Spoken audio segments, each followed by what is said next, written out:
Hi everyone, Marine Sky, Crafty Sky Lady coming at ya. Yep, another video. I look forward to them though, yeah.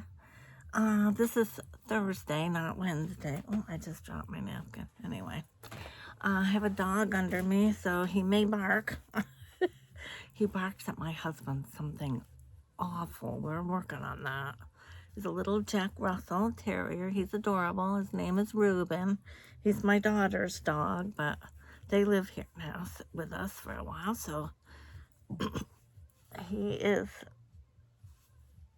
very attached to me.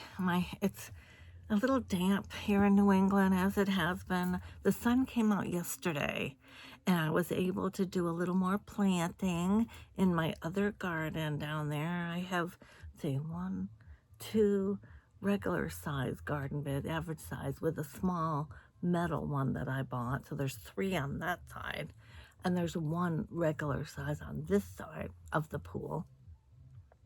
And then in the middle, to the left of the pool is just a regular ground area where I put flowers and bird baths and statues and different things that are fun. So I put flowers in there. So I got more to do, but I did get my bee balm planted there, pretty red one, and marigolds. But I have a lot more to do. They're still under grow lights from all the saturated rain they got. Those are all the ones I started from seed, flowers and this and that. A couple of tomato plants. And then I brought them in a few days ago because they were saturated with rainwater. Got all the water off, got them under the grow lights. They've all come back, thank the good Lord. So now they're getting stronger, so I can get them back out there. And but it's supposed to rain now for a few more days, so we'll wait on that one. But I do have most of the gardens planted with my veggies. Like I said, I got tomato plants out there, cucumber seeds planted, pea seeds planted, oh God, kale, bok choy, rosemary, dill. I believe I have borage out there, marigolds. Yeah, there's chive that comes up every year. There's thyme that comes up every year. Sage. I've got mint in another one. I mean, I've got a lot of good stuff. Chamomile. Yeah, let's see what I get, folks, right? Down here, I put more of the dill and another tomato plant and lots of marigolds. I know there's something else I'm forgetting. Anyway, I got basil in front of me, and I have to up-pot it. And it's doing good, though. It grew. So I want to give it more space and up-pot it. And I have a little container we can put them in, and some soil right here. So we'll do that while I talk with you. And we're also still have my eBay little signs here to finish up. So we got little projects to do in front of you to go along with Crafty Sky, right? All while I talk about the narcissist in my life. So that's kind of the basis of my videos, right? That's gonna be, I got a nice cup of coffee. It's a new mug I picked up. Picked up 2 of these. And like I said, when my husband, he's outside working on my water hose. He's 90, and so he can't do a lot of what he used to, but he does try, and I give him credit for that. And so he's outside trying to get my little water hose going for my garden, from turning on the water from the cellar, you know. So anyway, that'll be good. So, but when he comes back in the house, I can assure you this one will bark up a storm for a few minutes. So just warning you. Anyway, poor thing, been scratching a lot. My daughter just ordered some medicated shampoo for him because the poor thing, he really is scratching. I don't know if he got into, he's outside with me a lot, and there's a brook, and when he goes down by the brook, he comes back with ticks and mud and every other gosh dang thing. So I don't know if he got into poison ivy, an itchy plant, or if this is a psoriasis thing. He's a very anxious dog too, so we're still trying to figure that all out. But here he comes, eh? Stop it. You don't need to park it, Eddie. He lives here. I say that every day, a bazillion times a day. But anyway, let's pot this base while I talk with you, and then we will work on the other part of some of my stories. Okay, and the painting. I'm gonna move the water here so I don't spill it. Good for that too, right? Maybe I'll just put it here for now. Look at the water, but it's from the other day, but you can still use it. Yeah, it's still good to use. And the paint. I hope you're all doing well and having good experiences, right? Good days. Getting your stuff done that you want to do. It always feels good, right? Yeah. Basil that I started from seed on March 16th. Yeah. So I'm going to get them out of here. I got a little spoon thing I can use over here. Kind of scoop them up out of there. So I'll do that. I got to fill this is some comfrey plants that I just ordered too. And I want to look at those. I want to read what it says to do. Because I don't want to wait on those too much. And those, I believe, will just grow and be up every year. Yeah. So then when he got up at the high school level with that, it was kind of short-lived because he, like I said, clashed with the athletic director at that time in the school system. And like I said, my ex had a lot of good ideas, I guess, but wasn't able to really get them across or implement them because the system was curriculum and that was set in place and you didn't change that. And this particular town is hard to change. A lot of the people in that town are just set in their ways, and you're not going to change that. So that was frustrating for him. I know that. And so, but anyway, like I said, communicating with me, his wife at the time, and to tell me what his thoughts were or what's going on so that I could have a voice and we could talk it out and work things out together. He didn't do that. I would find out after the fact in many, many cases, and I can tell you a few of those things that went down that I didn't know about till after they went down.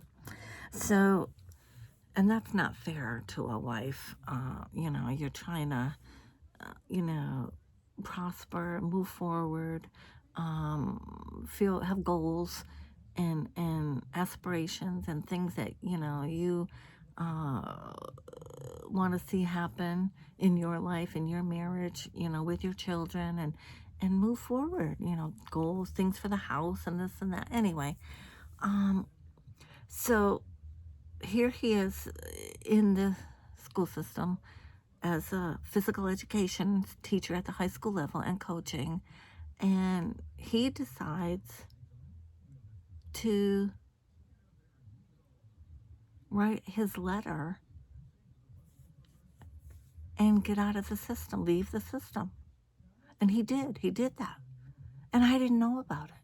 I did not know about it till afterwards. And I supported it as a wife. Okay, So his next thought was to start his own business, his own odd job business, rebuilding, construction, carpentry, cement work, painting, anything he could do. He had, if we back up a little bit, while he was still in the school system, in the summers you have off. So in the summers he befriended a couple of guys that were local, well-known house painters, outside house mostly, painters. And he worked with them a couple of summers, so he learned the trade. And he actually also, with one of the guys, went off for a day and where you go and you sign up and you take the test to get your license, contractor's license. So he did that and he got it. So now he's good to go he's gonna start his own company, no longer teaching in the system. And like I said, not knowing about it till after his letter was already submitted, but being the young wife that I was and intimidated by a lot of things, his family and my in-laws, and not having a voice, very much on the back burner of things and my thoughts and all that. So I went along with it. I didn't know any better, I guess, or if I did, I didn't know how to navigate through that, to have a voice. So I let it all go and I accepted it all, worried, but I mean, I was the faithful wife, so I went along with it and supported it, even though that meant also that we didn't have, at that time, I had given up my job in the system too. I'm trying to think now. There was a time, I don't know if it was the same time, but there was a time where when I was pregnant for my first child, our son, I wrote a letter and I took a year off from the system because I had enough time and I could do that, and I did that. So it could have been during that time, but anyway, the health benefits, all that stuff were important to us. We had to, and we went a number of years, a few years without any health insurance, and we had little kids. I mean, there's a lot that went down, but I mean, so I got back in the system, luckily, through starting out back at the nearby tech school, because the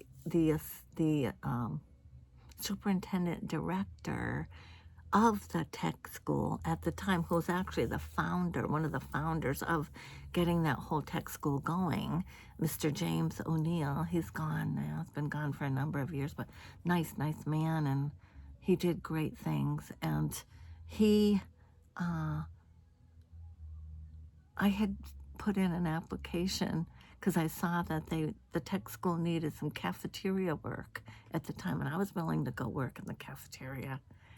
And he called me at my home one day and told me that we're going to find you a job, Maureen, but we're not putting you in the cafeteria.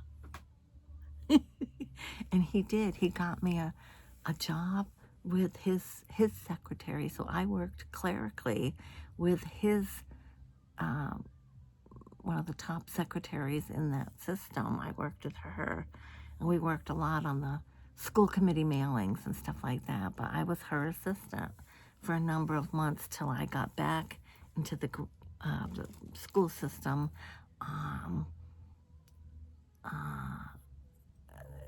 that I started out in, over in the next town over. So anyway, getting off the track, but what I wanted to say was I supported him through that transition, and that was a big blow. I mean, that was just one. How would you feel if you're, a couple and you've got young children and you're relying on your spouse and both incomes or whatever to maintain your household and your pay your bills and maintain your budget, and all of a sudden, they come home one day and everything's changed and you didn't know about it. You know, and it wasn't because he was fired or anything. He decided to up and leave because he didn't like the way things were going. Well, isn't that wonderful? So, yeah. So then the next few years of him, many years of him working his own business was another freaking, excuse my French, nightmare, folks. Nightmare. And I can tell you story after story of where people called the house. I answered the phone. I ended up being the person who, told him to hang tight. He'll get to you. I made him look good so many times over. I am not kidding you. Yeah, I was the one that kept things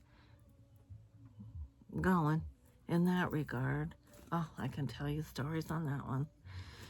But yeah, so that's one of them. That was a big blow. Then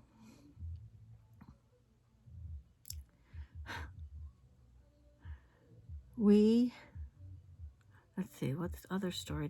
So there's that. So going back to that, if you watch the first video, the last video, and I talk about how he, clashed with the athletic director. And yeah, well, that's what I was getting at, is that he resigned from the system and I didn't know about it.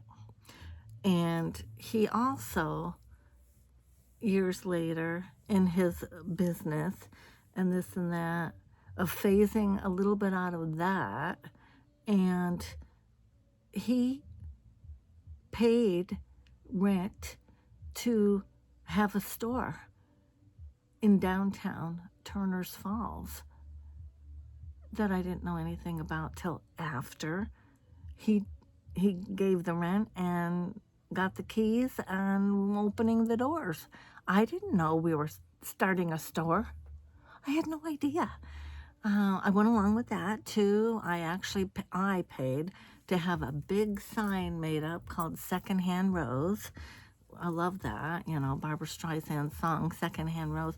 So I had a beautiful rose sign, a secondhand rose, and I did that. Of course, his mother made comment that was a lousy store name and it should have been called his name for the head title.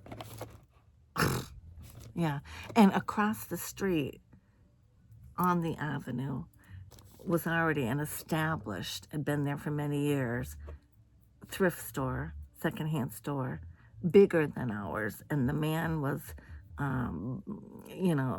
making a thriving business over there. So now he's showing up in our store on the daily to see what we have. So there was this little store rivalry going on. It was crazy. But I went along with that. I made curtains. I made beautiful wreaths there were like 2 storefront windows that kind of went, window, then inlet for the doorway, and another window. So you had the 2 front windows. So I made beautiful country blue curtains, swaggy, and I made beautiful wreaths. And then made sure the front of the store looked really nice with displays and your tchotchkes and your knicky-knackies and things that we were selling, a lot of books and stuff. And then he took off with albums, wanting to sell albums and records. Okay, I supported that. Well, I would go to my job, my clerical job daily, and come back, and he went to town with those records all along down in the back. And it didn't make the store attractive at all the way he had it. And I couldn't make him understand that if you're going to do this, you got to appeal to the people who have some money up on the hill too. I wanted to put there was a little hall area, a walkway, and then there was another little room in the back, paneled, and I wanted to keep that room just, a few nice pieces of furniture and maybe a nice lamp and some antique things, and have people come in, maybe a lace doily on the bureau, and have things look really nice and showcase. I'd come back and there'd be just a room full of crap, and in the winter it was freezing cold in there because he wouldn't pay to heat the place, and the landlord told him, that's your responsibility for your side of that building. You've got to pay for the furnace, the oil, whatever it was, oil. And so for a customer coming in, you really needed your coat on, and you're freezing in there. So who's going to stay and shop for too long when it's freezing in there? Things like that. It drove me insane. And the back had a little bathroom, and the pipes would get cold. I mean, there was stuff going on that was just ridiculous. He had some funny ways. He didn't want to spend the money.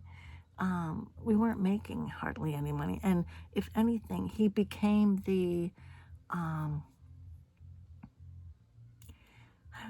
townspeople, the people on Social Security, the people on disabilities, not knocking those people at all, but they're the ones that rented upstairs, that could afford those apartments upstairs, and would hang out on the benches out front.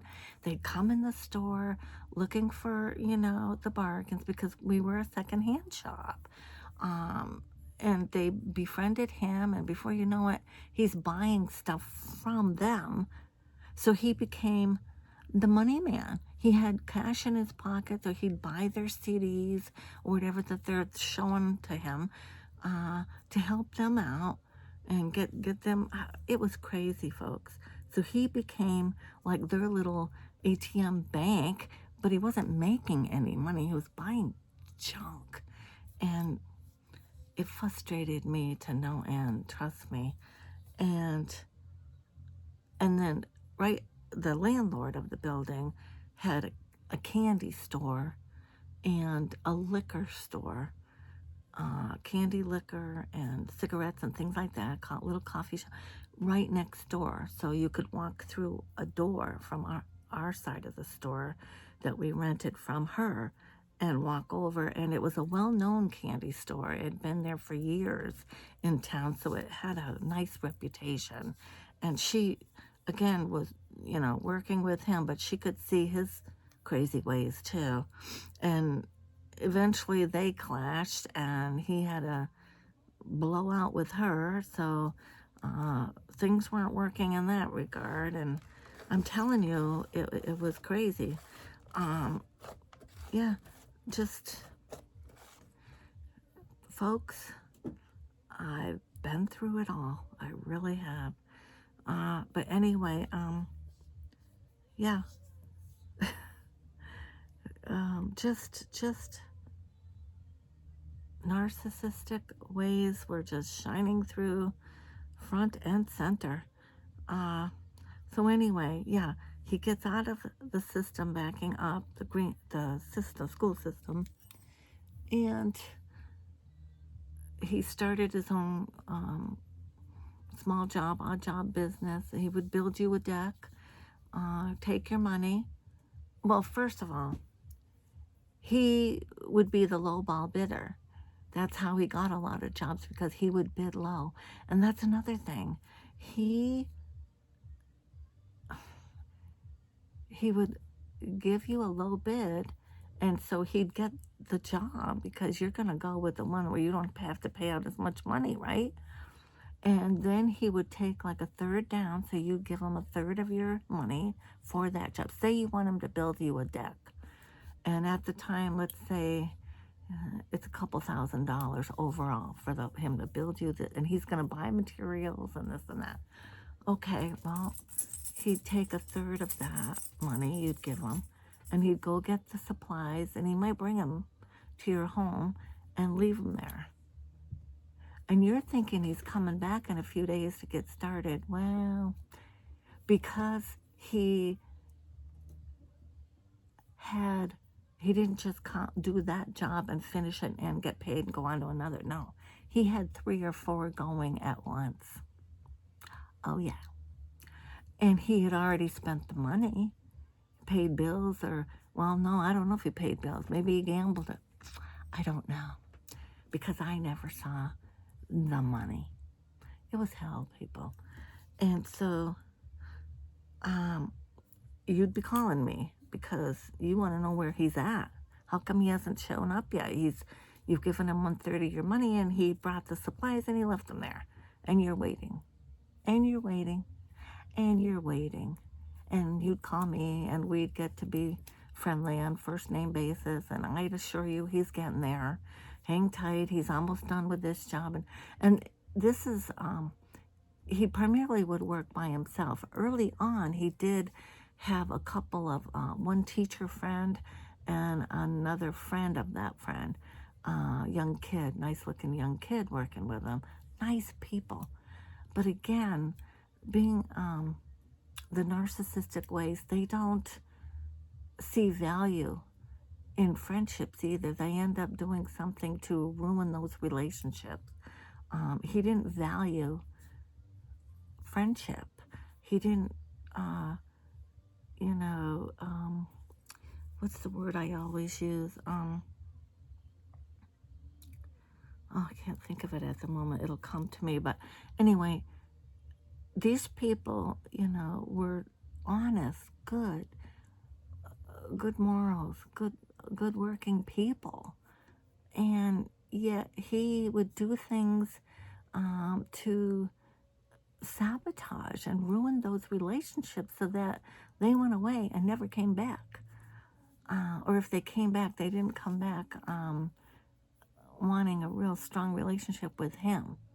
It was done. And that's really too bad. He didn't value those friendships. So people didn't stay with him. So anyway, he ended up, in the long scheme of things, working by himself. But he would take on these jobs that really needed a team of people. He would take on jobs bigger than that he could do, bigger than himself, And I would tell him that you can't do this. This is going to take a month or more, and you got to stay right with it. You can't have 3 or 4 other things going on. But the problem is, and you can try to understand, you're taking people's money, and you're buying supplies, and you're leaving them off at their property, and you're assigned to that job. But you got 3 or 4 of those going on, and some of them, like I said, are bigger than one person can do. It needed a team. You're in a rut. By now and you've spent that money. So now you're pretty much working for nothing. That happened to him in a couple of cases. I could go on and on, folks, but we'll recap some of that too. But yeah. So I'll throw in another. We have 2 children together, but he didn't really want 2 children. He really only wanted 1. And he pretty much let me know that. But at the same time, it takes 2, right, to make a baby? So I was led to believe he did want to, and he had, given permission, let's say, to do that, to have another child. And I certainly didn't want an only child. I wanted that child to have a sibling, So anyway, the siblings, they know this, but I mean, growing up with that was very difficult. But anyway, what I want to get at is that in all of that, I'm now pregnant with a second child. And back then, we didn't know the gender. So we have 1 son, and I'm pregnant with a second baby. And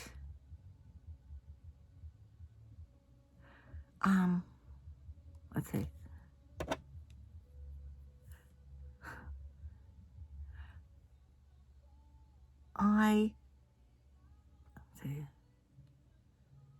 Let's move a little forward now. I have the baby. we bring her home. It's a girl. I bring her home. And that night, or the next night, but early on, either that same night or the next night, Mommy and Daddy decide he needs to go for a couple of these drinks. Now, he wasn't a drinker per se. He wasn't. I'll give him that. They were. He wasn't, and he couldn't handle his liquor. He would get sick, which is probably a good thing. So, he didn't fall into that category, but they would like to get him with them under their little grip. And so they take him, and he goes to a nearby, the next town over, a nearby American Legion bar room. Now, I have to tell you that that particular bar room, my mother worked at. She was the bar manager. She'd worked there for years, post 81. So she's working that night, and she sees what's going on. She's right there, making their drinks that they were buying. And she calls me and tells me he's there, because I didn't know where he was. And I'm PO'd, obviously, because I also, every time I would give birth, I'd become anemic, low blood count.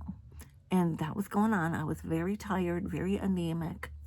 And this is back then. You got to remember, folks, we were on such a tight budget, and trying to be a frugal one, I didn't use Pampers, even though they were out on the market at the time, diapers.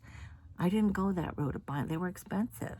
So I'm now cloth diapers with the diaper pail and the stuff you have to put in it, and, wringing them out, and I'm washing them every day in hot water and bleach and this and that, and I'm folding them, and and I was a neat one, so that got done every day. That was a priority. You do the diapers, and I also made their formula. I didn't breastfeed because, oh, God forbid, his mother, oh, you weren't going to do that in her house anyway. Oh, I got told that one. So even if I wanted to breastfeed, and I don't know really why I didn't go down that road, because it was the 70s. I mean, 60s and 70s, you were all, love and free and letting them hang out and this and that, and everyone was breastfeeding, but I didn't. I chose the bottle-fed method. So I'm making formula, and I'm boiling those. I was very strict on that. My mother will tell you that, too, that I was overboard. I mean, the nipples of the bottles had to get sterilized. Everything, the little toppers, everything got sterilized every day, and I used the tongs. I was real picky, and everything got put out on a clean linen towel every morning on the counter every day, and you boiled the formula and you did the diapers. So I'm doing that. I'm tired, I'm exhausted, and I've got a 3.5, almost 4-year-old toddler, our son, to take care of, plus this new baby, and I need help. And it'd be nice to have your spouse right there with you, helping you get through those first few weeks, right? Till you get on a schedule with that baby and their sleep happens, this and that. Well, no. I find out he's in the American Legion, where they dragged him because he needs to celebrate and this and that. But again, this is the baby that they know, mother especially, went to town on that one, that if she wanted that baby, let her deal with it. That's her job. Oh, yes. This was my baby. Yeah. And I got told that from him, too. So, yep. So I was so mad. So mad. I'm pacing. I'm like, well, tell him. Get him on the phone. Get him on the phone, Mom. Get him on the phone. She finally did, and I think he did come to the phone. And that's when he told me. Well, I didn't want it This is your baby, you deal. And he hung up on me. No wonder I stayed. I stayed for another, well, that was 1979 that she was born. And I didn't leave till 2001. Yeah, I endured a lot of things, people. And the feelings, the emotions that went into that night and the next day, and what I had to, the fuming emotions were overwhelming. They still are when I think about it and what I endured. Wow. Yeah. My baby. Yep. Ain't that something, folks? And there's more to that, but it's so ugly. And if my daughter was watching this, you know, she knows a lot of that. She's lived it too with him. But I don't want to go there. I don't even, we've done that. And it's there. It is what it is. But I've said enough, you know. But that's what I had to endure. Oh, yeah. And I'm going to go off and end this now because, yeah. Or stop talking about that and maybe paint a little bit, one or the other, because for me right now, I could cry just thinking about it. And I don't want to bring that back. Like I said, I wrote things down, I burned it. And so I'm in doing these videos, it is going to bring a little bit of that back. So we've got to know when to, you know, know when to fold them, right? Okay, so that's that, folks. That's my story of the narcissist for this video. So let's paint a little bit, and we'll make little flowers on here, and then I can be done. The dog's quiet. He's right under me. Been a good boy. Maybe I can show you him too after. But yeah, I'm gonna get up for a minute because I gotta get some white paint.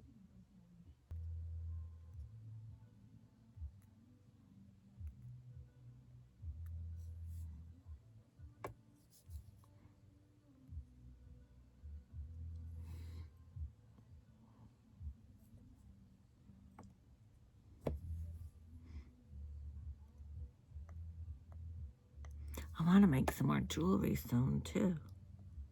Yep, I'm in the mood, and I got a couple pieces I want to work on. Yeah, and I will be doing a video because that's an interesting process. Yep. And I have old videos of me doing that, but it is an interesting process. This one, yeah, this is running a little bit. I don't want that. Oh dear. I'll have to fix that. We can do that. I'm good at fixing things, folks.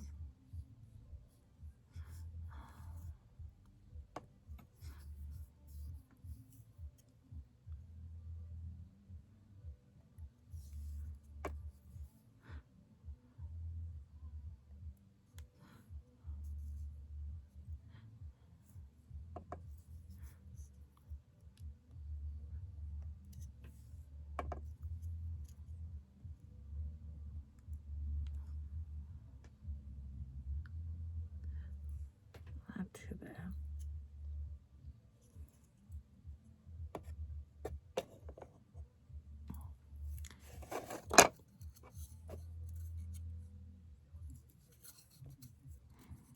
This is a sign well done.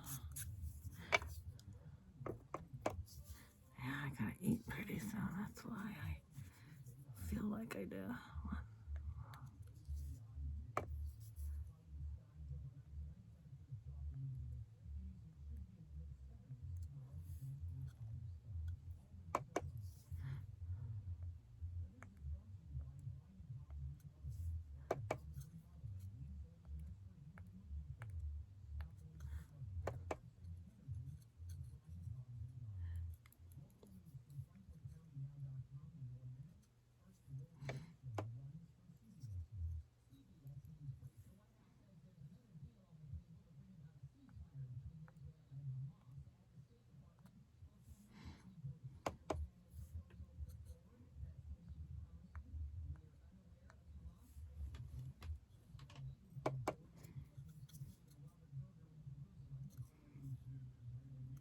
The dog is a good boy. He's very quiet when he's not barking at my husband.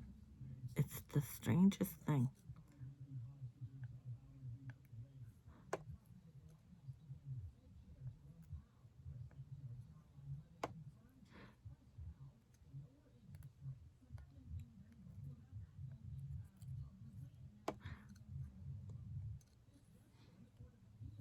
These are a little bit bigger, but I'm gonna let them dry.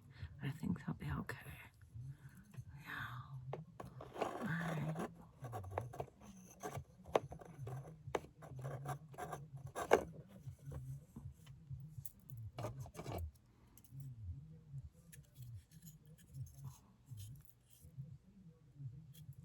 Yeah, I'll use this side.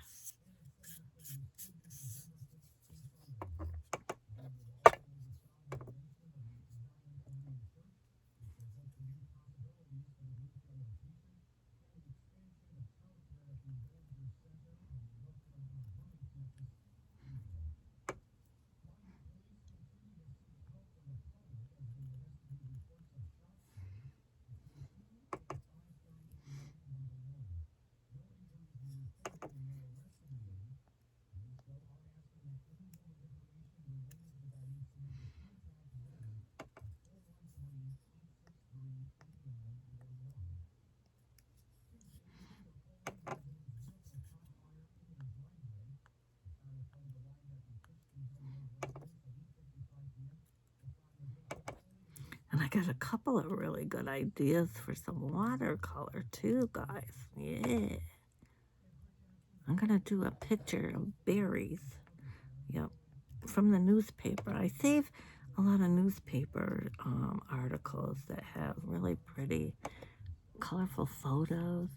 And if they're unique and a little different, that's what I use for my inspiration. And oh, that's too big.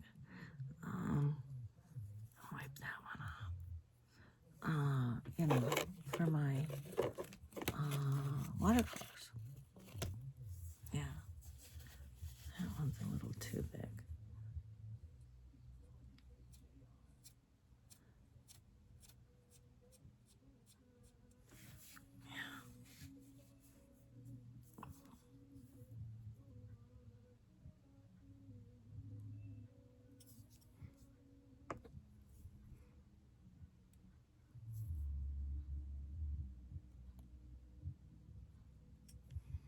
Yeah, I gotta fix that. Okay. All right. Gotta fix a few of them. There we go.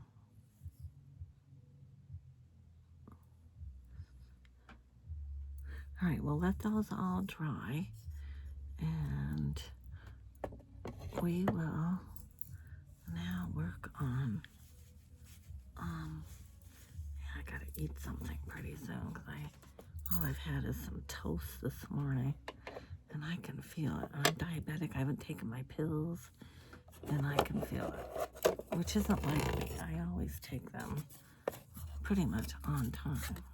I gotta go do that. But in the meantime, I am gonna get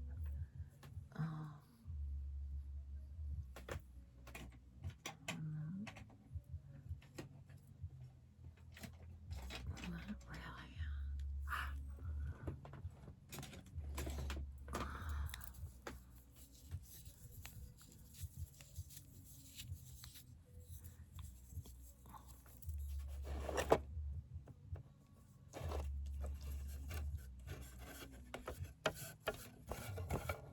Yeah, I'll just get a coat of white paint on there. That'll be good.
Yeah. Let that dry, and then maybe I'll do another coat after. Okay, very good.